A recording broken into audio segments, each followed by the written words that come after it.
Hello, everyone. My name's Hank Setala, And I'm Casey MacBride. and we're here with another fun episode of Stir Crazy Shamans.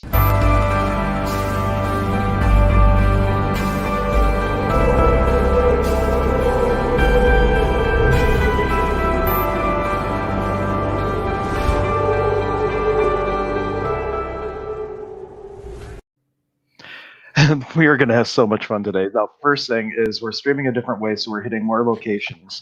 But as a result of this, if you want to make comments, you got to go to the YouTube page. And in most places, there's a description. In some places, there's not. So you're going to just have to find us on YouTube. Stir Crazy Shamans. It's not hard, and you'll see the live video, and you can make comments live there. And we'll remind you throughout the broadcast. Or you can go to the Stir Crazy Shamans Facebook page. I am monitoring that on my phone, so we'll see messages come through. We just can't put them on screen. We honor and welcome your contributions. And I was just editing. Oh, okay. We've got a couple people already commenting on Shaman's Way page. Is that coming through here on StreamYard or no? No, because we're streaming to using the cross post feature. Okay, so I'm going to pull this up here in a window. Jackie and Wanda, I see you both commenting on Shaman's Way, my page for Stir Crazy Shamans. The way we have this set up for today, we will not see any of your comments unless you head on over to YouTube. I just happened to see them because I pulled it up in a separate window. But you have to go to YouTube if you want any of your comments seen. Yeah, and just to explain, one time I'll explain it. Basically, by streaming to Stir Crazy Shamans, and so that we can cross-stream it to all the other pages that I manage. So this is going to Holistic Health and Healing, it's going to Sonic Shaman, it's going to Shaman's Way, and of course, Stir Crazy Shamans. So it's going to all those places. The disadvantage is the way that we're doing it, comments will not roll up to StreamYard because it's like a one-way communication. So it's great that we can hit so many different places. However, if you want us to see your comments, please head over to YouTube or find the Stir Crazy Shamans page. I'm going to be monitoring that, and we can check comments on there too. But YouTube is preferred, so we can just click a button and put your comment on air for us to interact with you. Yes, beautiful. Anyway, welcome everyone to this amazing, beautiful space and time we are in. So the alternate realities thing was kind of inspired by this incredible adventure that me and Hank went on. So put a little context. Me and Hank connected years and years ago, like almost 10 years ago or something, briefly.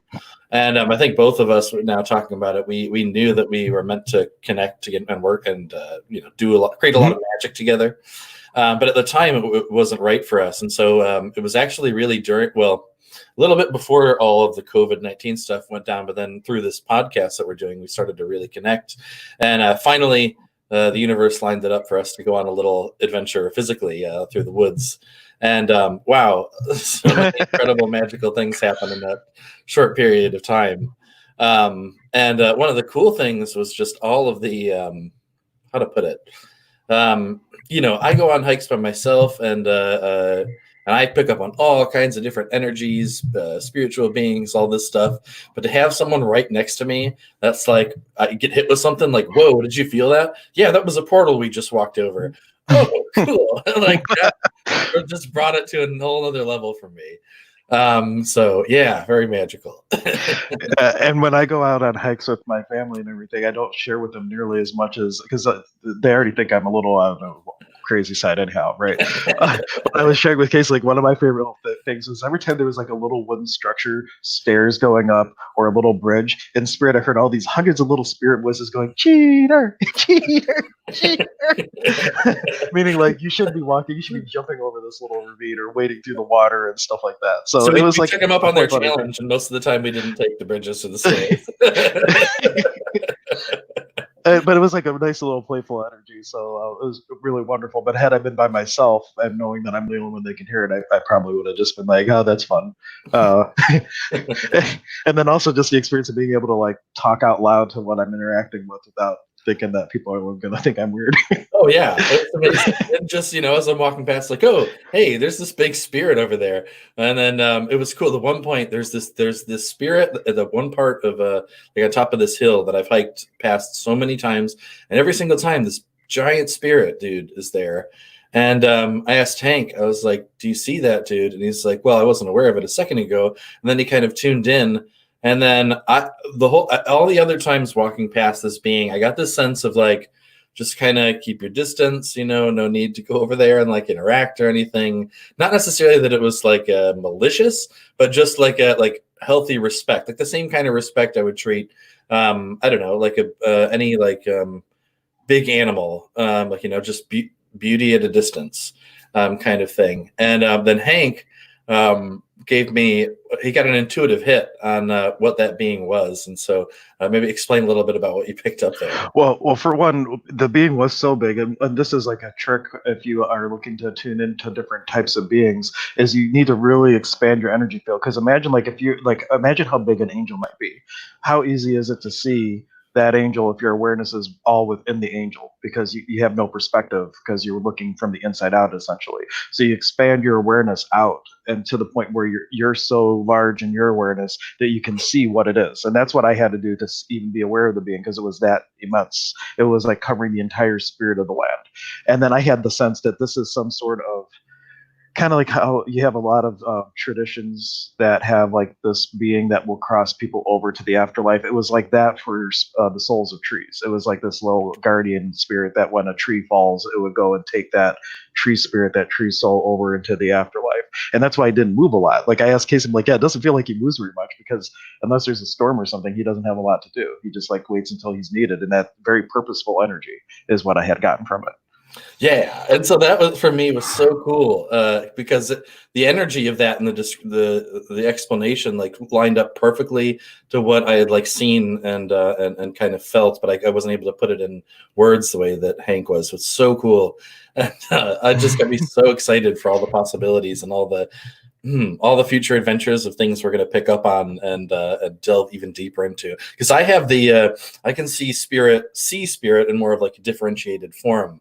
So I can see like a lot more of the complexity, and then Hank just picks up on how to put it. Yeah, know things. He just knows things. Well, yeah. Oh, no, go ahead. That was it. Oh, I don't know, but anyway, so it's amazing. So the combination of those two things coming together, me picking up on like the visual, like more complexity and all of that, and him getting that like knowing of how things work.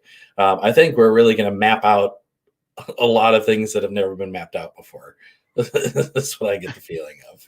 That's going to be great fun. And yeah, it's just really interesting to also like, well, having that awareness in some things, but then having the more playful aspect. Oh, like, yeah, I know that this rock was standing out to me. And as I'm looking at this rock and really noticing it, he's like, oh, there's like a little phase spirit on that rock. I'm like, oh, well, I knew something was there. I just didn't quite, I didn't see exactly what it was, but I knew it was like a fun, lighthearted energy. So that's kind of just, we developed our skill sets in very different ways. And now having them come together, I think it's just going to create so much more possibilities. And just wanted to throw out a good morning. We got Wanda joining us from Minnesota. Good morning, Wanda. Good morning. Welcome. Yeah, and if you're tuning in on Shaman's Way, Stir Crazy Shamans, HHH, or Sonic Shaman, we will not see your comments. So please head over to YouTube or send us a note through the Stir Crazy Shamans Facebook page. So either one, but YouTube is preferred, so we can actually see the comments here and just click a button to bring them up. Yeah. Oh, and then I was just gonna say about the like little fae spirit showing up.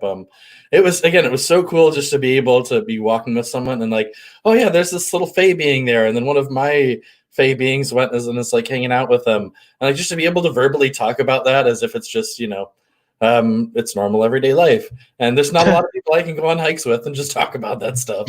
So we're out. I want everyone to know we're out here, guys. For all of you who have these experiences, we're out here. You have to, I mean, you'll find us if you put it out there.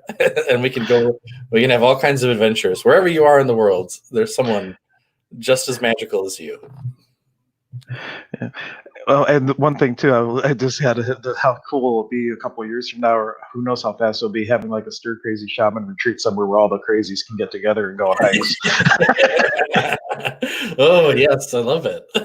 And Wanda was asking about a message. We're not, or at least was not the intention to do messages on this particular broadcast. When Casey does them just on Shaman's Way, oftentimes he'll just be on there for the purpose of doing messages. Today is more of our Stir Crazy Shaman show, but you never know. We'll see what happens possibly a little bit later on.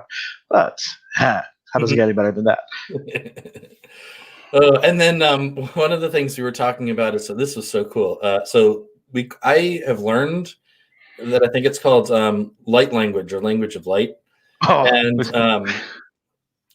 So I've always done this where I sing in this language that just comes through from spirit. And Hank has been doing the same thing for many years as well. And so we'd kind of for the past week been sending each other little clips of us singing in this light language. And then we were on the hike, had our beautiful adventure, and then we were driving back to the center, and Hank started singing Language of Light, and I joined in, and it was like you couldn't have planned that out. It was different. Sometimes we were singing the same word without knowing what each other was going to sing, harmonizing, hitting the same notes. It was just like, it sounded like it had been rehearsed. And then both of us, as we're doing it, are trying not to laugh because we're realizing how amazing it is. And we're trying to keep singing as we're going through it all. Oh, man. I wish I had the recorder ready, but that's all right. Well, there'll be many more of those, I'm sure. But it was. I mean, I was just thinking about it just now. And to do that, if it were something that was rehearsed and practiced, we would have had to have practiced for like a week or more to be able to do that as well. And it just came through spontaneously from spirit. And the energy was incredible. Wow. So a fun aside story to that, that happens to me a lot when I'm driving. And don't worry, I think my body knows where we're going, so it takes care of it when it happens, right? But we were hosting a foundation class at HHH, and my kids were there for it, and we had gone to the melt for lunch, so I had them there. And then on the way back, like I had this like little voice amplifier in the car that I use for the shows for like the little lectures. So I put that on and I just start jamming out. And then my kids are in the back and they're like clapping and they're like kind of chanting along with me. And I'm like, oh my gosh, that was so much fun. But anyway, it's awesome when that hits you and it's so spontaneous and other people can join in and it just creates this amazing magical moment. Oh, yes. And, one of the questions I've been asking, and I ask this like every morning when I get up now, is two very similar questions, but the energy is a little different. One is, what magic can I create today? And then the other one is, how did I put it? What magic can I allow myself to experience today? And every single day, it's like just the amount of magic and just amazing spirit beauty that comes through is I don't know. Some days I just sit there and like I'm lying in bed just laughing in joy, or just sitting here and in like total bliss at just the incredible magic that spirit's bringing to me. And so, yeah, ask those questions. If you're ready to receive it, wow, is spirit willing to play with you? Right. And now circling this back into the intended topic for today, alternate realities, because this is what inspired it all. One of the things that I would encourage everyone to do, like when you wake up in the morning or anytime you feel really displaced or fragmented at all, what the spirit gave me as a visual to do for people when they're on my table is from as many different lines as you want, like visualize these, like, have you ever seen those paper dolls that kids would cut out? Like you have a piece of paper folded and you cut out a doll, and then when you take it out, it's like all these dolls connected, like hand to hand, right? So like you kind of see yourself like you're the doll in the middle, you're the one in the ever-present moment of now, and all these other foldings represent other awarenesses and other timelines and other realities and all that. And for the ones that are coalescent or that can jive in this ever-present moment, you just start folding them back in. You fold them back in, you keep folding them back in, and then you get as much of you as you can there present in this ever-present moment of now that can cohabitate this moment with you. And when you do that and you're functioning from that place of wholeness, it's kind of like you're able to, all these other realities where there's these slight variations on a theme like fae folk and tree folk and whatever other things going on, it brings you to the place where you have a greater capacity to be aware of all that kind of thing. Mm-hmm. And it's do that in the morning before you get up. Do it at night before you go to bed. Do it anytime throughout the day that you can think about it. Just fold yourself back in as much as you can so you can have more of you in this moment that's aware of all these different overlappings and different planes and dimensions and all that good stuff.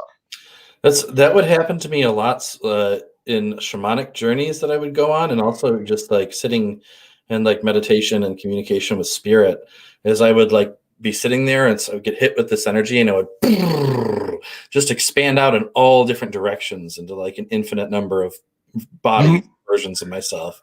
And then like there were like versions that like weren't, the energy wasn't quite right, and they would just kind of dissolve, and then it's just come back together. So yeah, I think Spirit gave me the same exercise, the same tool to use. Oh yeah, that's a great way to think of it too, because the reality of it is there's an infinite number of experiences and dimensions and timelines and all that thing, and everybody's the only person in the room, so every single person has this infinite number of things that they're a part of. And it's like, well, how much of all that could you be aware of in this moment? Like, how much capacity and potential would you have? Because it's all happening now, so you could add a lot more magic to your life by being open and aware, and an allowance of all that information and how it can interplay here. Yeah, and that's the thing is,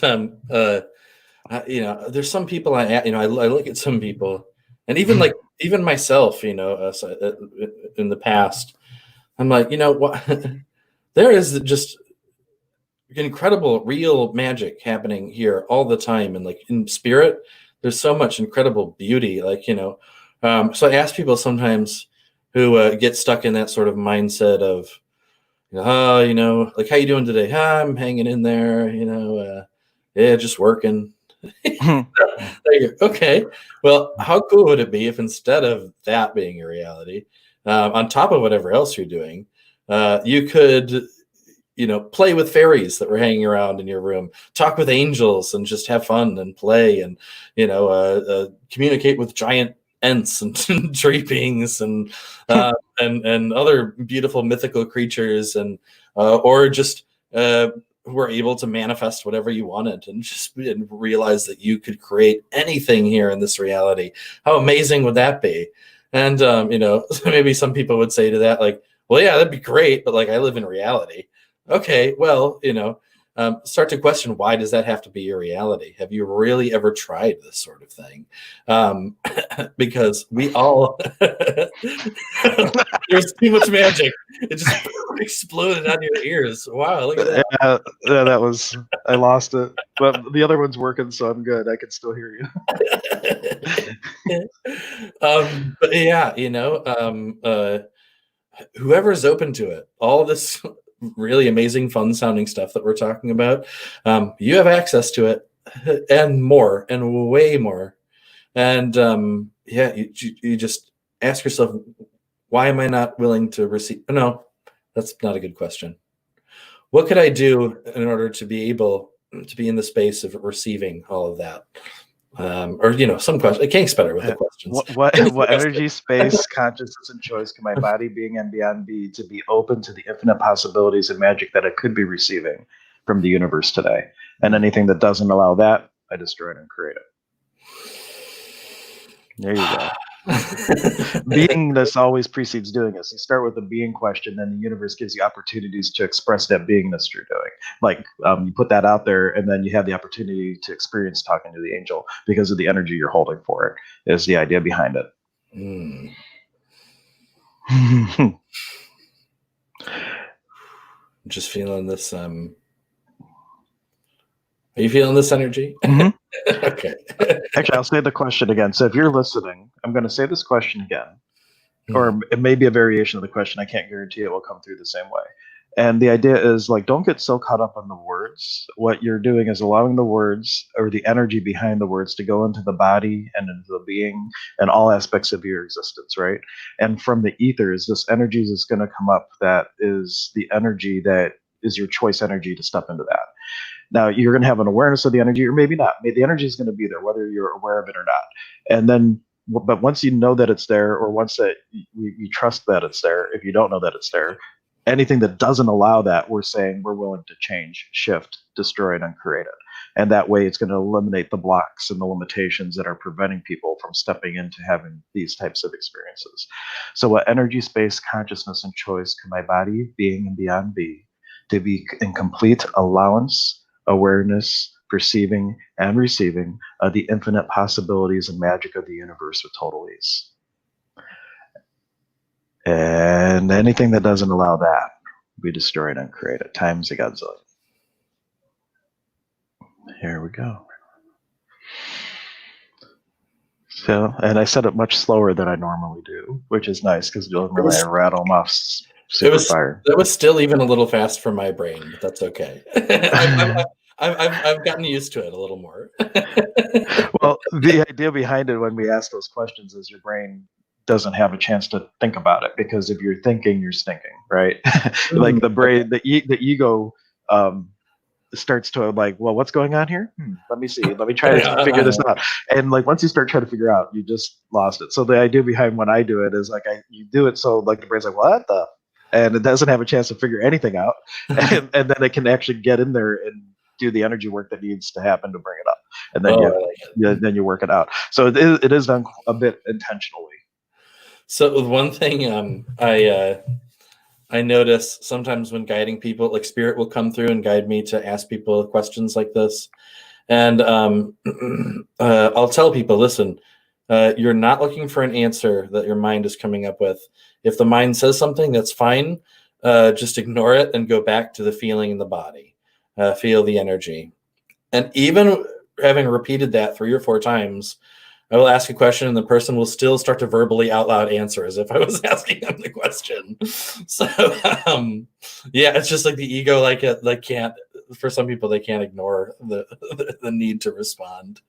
But yeah, it really is about when we're asking these questions, when the mind comes up, and it will, it's okay if it answers, you know, if you ask, like, for example, you know, like, what is the lesson that this energy is trying to teach me?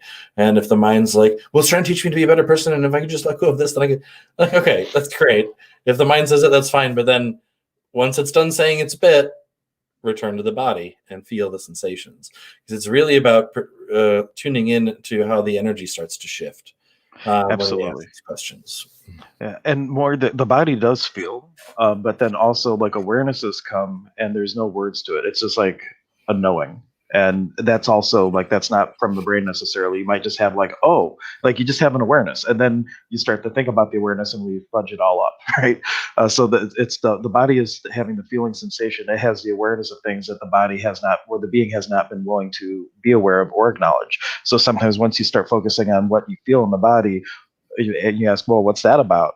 And you might have like a, oh, and then just like you just have this knowing of it, and then that whole energy, that feeling has shifted, because now the being is being willing to acknowledge whatever that energy was, where before the being wasn't, and the body was acknowledging it for the being. This is just one of many different ways it can play out, but that's what I find happens quite a bit. And I just feel I need to go over to Shaman's Way for some reason and see. You know, you probably comments there because people aren't reading the banner, which is fine. This is a new way we're doing it, so it is there will be a learning curve. Okay, nope, just some people saying good morning, good stuff. Yeah, like so. We got Jacqueline saying good morning too. Good morning, Jacqueline. I haven't checked. I checked once. I had a notification. I thought it was a page, but it was an online order, so that was fun. Very cool. All right. Yep. So we're good there.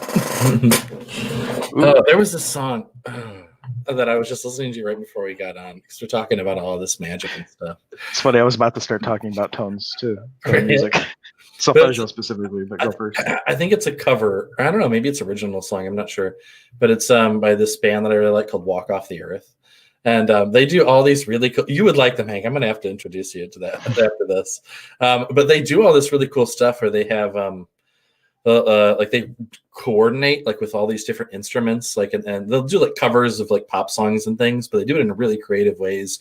Like their first video that made them go viral was it was 5 people playing on a single guitar, and they were all doing different things. There was one guy at the bottom that was like drumming on the guitar, and then like 3 of them were all playing different, like they all had like different strings that they were playing, and then like there was one guy at the top that was just like where the strings meet the little like tuning things, whatever you call that. And he was just making little like plucks, but so they did this whole song with just one guitar, but all these like music was coming out. Anyway, it's one of the songs I was listening to right before we came on. Just popping through my head over and over again. It's like, I got the magic in me, and it just keeps playing over and over again. Oh, I'm feeling it. So much magic. Yeah, you are the magic. Yes, I do. I got the magic in me. And I just looked up and saw the alternate realities thing. So one thing I think is cool, a little exercise that I like to do if I'm trying to shift something, and like if it may be like an energy that I'm not particularly fond of the way that it feels or something, and I'm having difficulty moving it otherwise, is I have this cool thing where I visualize like the energy of like all of these timelines, and I see it as this really complex geometry. But like, if anyone has ever seen the movie Interstellar, there's a point where they're inside of, what do you call it? What's a fourth dimensional cube called? A cube? No, there's a word. Tesseract. Merkaba? Tesseract. I don't know. Oh, so anyway, yeah, they're inside of a tesseract, and so it's like just the way they had portrayed it in the movie, not quite like that, but a little bit, just these like crazy. Anyway, so like I see that kind of coming out of me, and then what I do is I like rearrange, and I go, okay, which is the timeline as all this is happening, where like this energy never even existed, and I was just totally at peace. And then when I feel that energy as I'm sort of like scanning around through all these infinite timelines, I go, oh, that's the one, and then it goes. And it kind of clicks, and then I bring that timeline into being. You know, this is you're not even in the soul retrieval class that was going on. However, and one of the things that Zane was questioned about in the group is when we say in Quechua, ompwe, ompwe, ompwe, one of the interpretations and one of the ways he'll translate it sometimes is heal what the soul has already healed.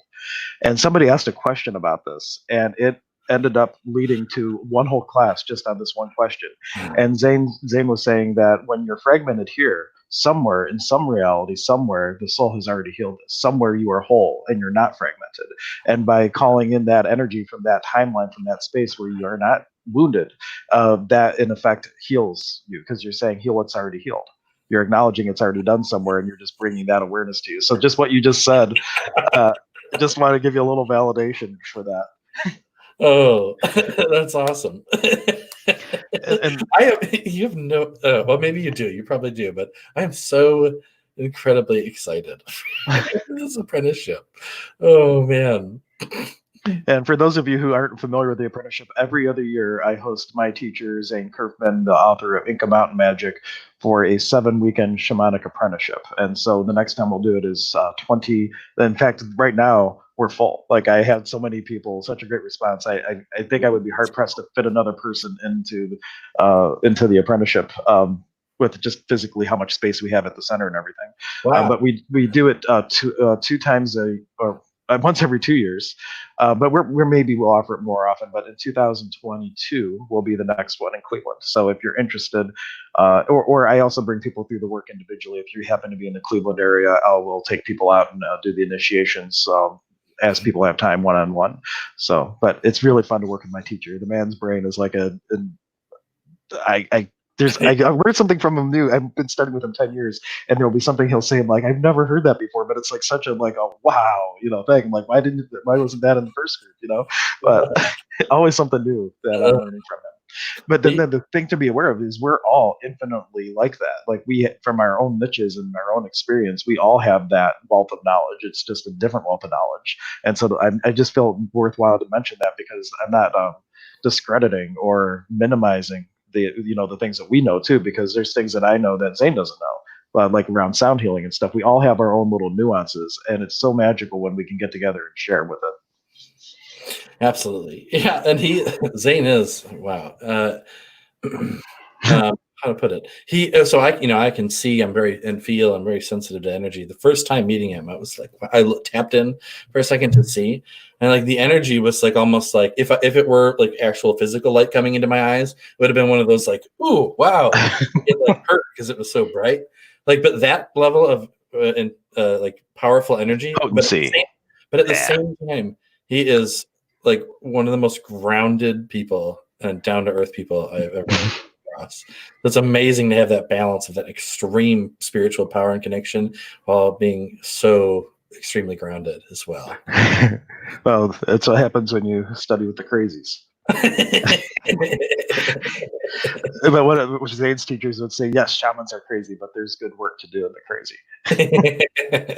Oh, I love it. The thing on music that I was going to mention, because I thought we had a message on the page, but it was actually a tuning fork order, another solfeggio. I've been selling a lot of solfeggio forks recently, and the reason I bring it up because it's kind of in tune with alternate realities. Is I worked with Jill Matson, who we had on as a guest, and Jill had developed these reverse solfeggio tones. So like normally it might be like 3-6-9, but she did 3-9-6, for example. So she transversed the last two digits, and it's like an 18 fork set. But she's like, she knew that it was important, but she didn't know why. So like I had a custom tuning fork set made, and I just started playing in people's energies, and they're saying, well, what do these do?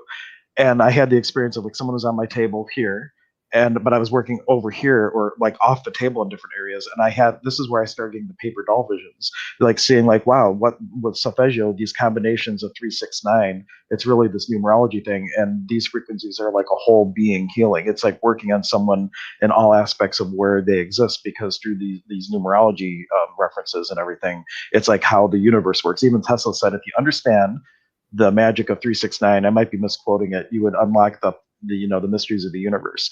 So the solfeggio set's really a numerology set. That's a whole other topic. But if you wanted to really get into not collapsing, but to integrating more of who you are, like your whole being, playing around with solfeggio frequencies would be a great place to start.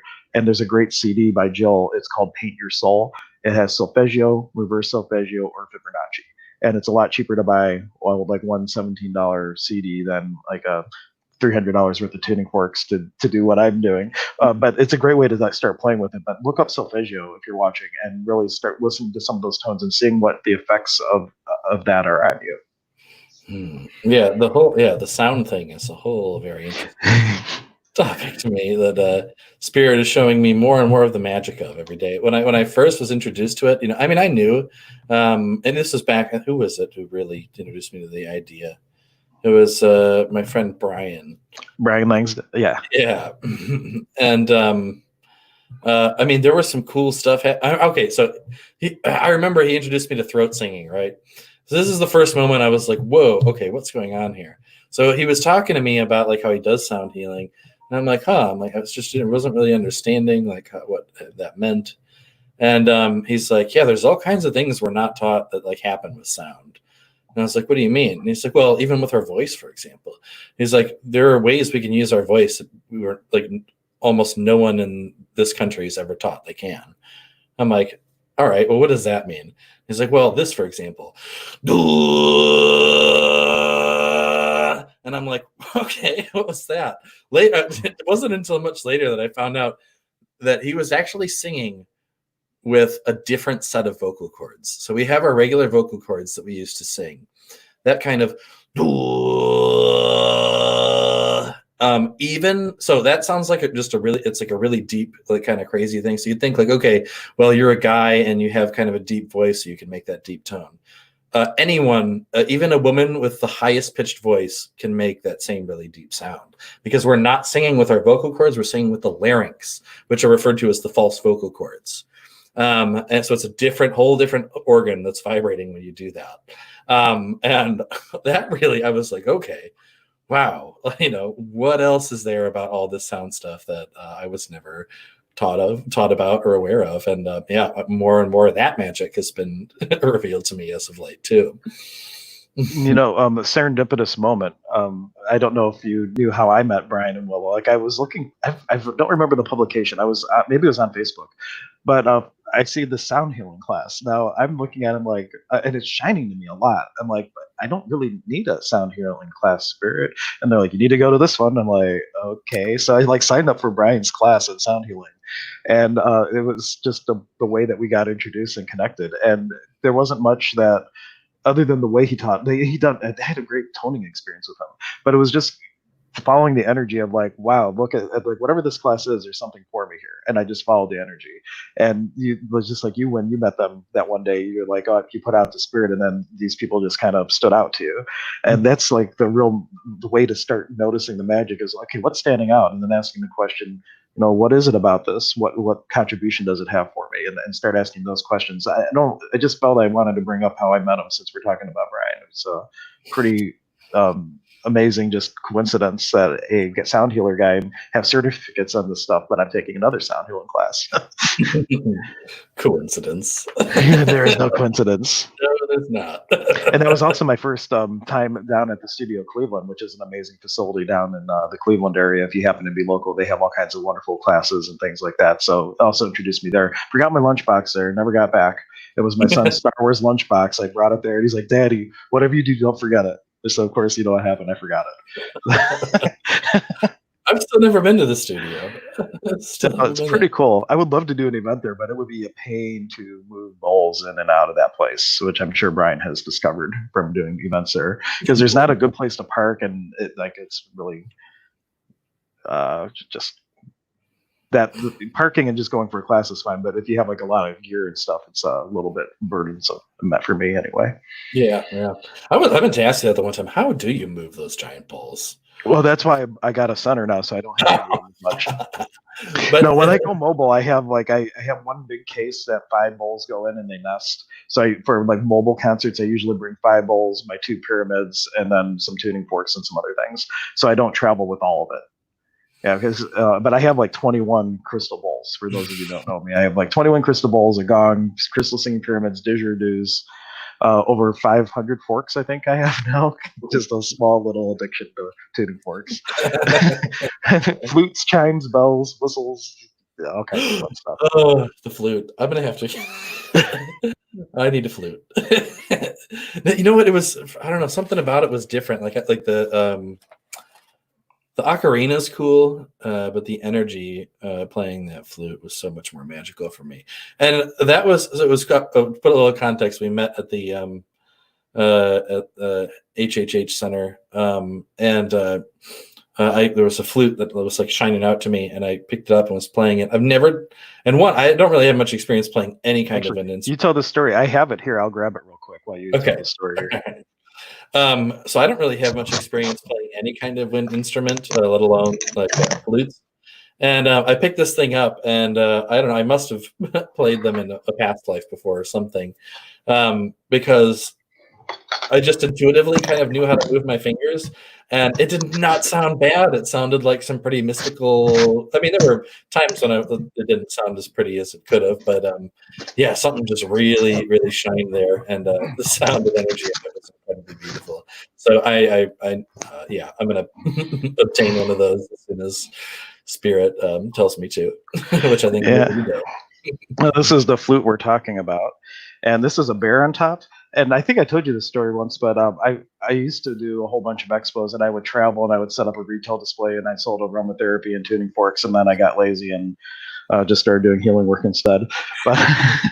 But there was this one show, and these flutes just called out to me. But I really, my main spirit guide at the time was a wolf, this beautiful wolf named Moogie, which Casey's cat met the other night. Go watch the episode from yesterday. I think we talked about that. Right?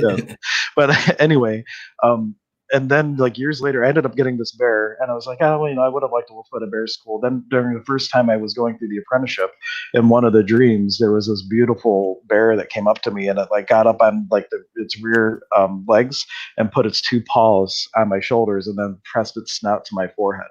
And then ever since then, that the bear has been made itself known to me as a Sianapek, part of my spirit guiding people. But I'll do a little tune real quick, just a little 30-second thing, so you guys can hopefully experience it. Hopefully the microphone picks it up.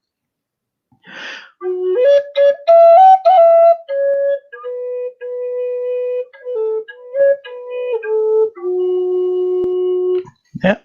Did it come through okay? Yes, it did. Oh, cool. Oh, no, I lost my other headphone.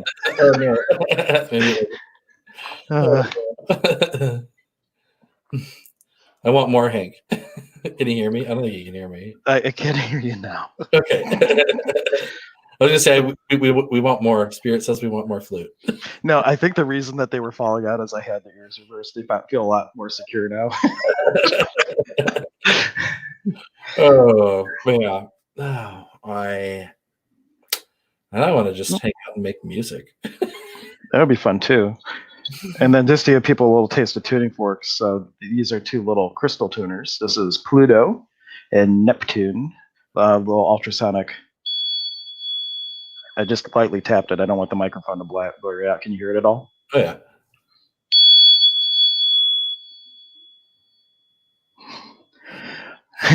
But I got a whole new microphone that when we get together to do the next Sonic Shaman concert, which will be on the 4th Friday of this month, we are going to be streaming it virtually for the first time.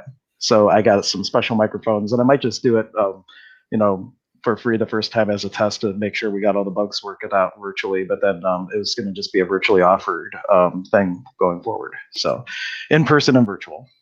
Love it. Am I invited to be a part of that? No. If you have to ask, then you don't deserve to be there. All right, fine. But if you show up, then you're welcome. Okay. But not if you ask to show up. You just got to show up. All right. And if you are local, we are limiting the in-person one to 6 people right now because of the restrictions for businesses and gatherings and stuff. So like laying down like 6 people pre-registered is the most that we're going to accommodate for in-person this time around. So you're aware. If you are interested, I would sign up sooner than later. And if you're not in the Cleveland area, then make sure you check the website for the live stream link and check that out. Oh, well, if we do it for free, then I'm going to just stream it everywhere anyhow, so it won't matter. And you'll find it on the pages and on YouTube and all that. Ooh, which reminds me, I recorded one of my concerts when I did the Crystal Skull Max concert the first time. And every little initiation I did, I would come up to the camera and I would do the same attunements and everything. I should post that and let people experience Crystal Skull Max with some sound healing. Oh, that's like it's a really dark video. The lighting's terrible, but you don't really need the light to get the energy of it. Oh, I love it. So yeah, yeah, we'll definitely do that. Well, I feel the energy kind of coming to a beautiful conclusion here. Do you? Or is that just... Yeah, I was feeling it. Okay. Let's just check real quick the Facebook thing if there's any comments that we missed. We want to make sure. Let me do no, that. Not here. Inbox, 2 new comments. Look at that. There was comments here. Because I kind of got distracted and I stopped checking. Yeah, nothing came through on Shaman's way, so we're good there. Well, it said there were 2 comments, but now when I get in there, oh no, Facebook comments. Nope.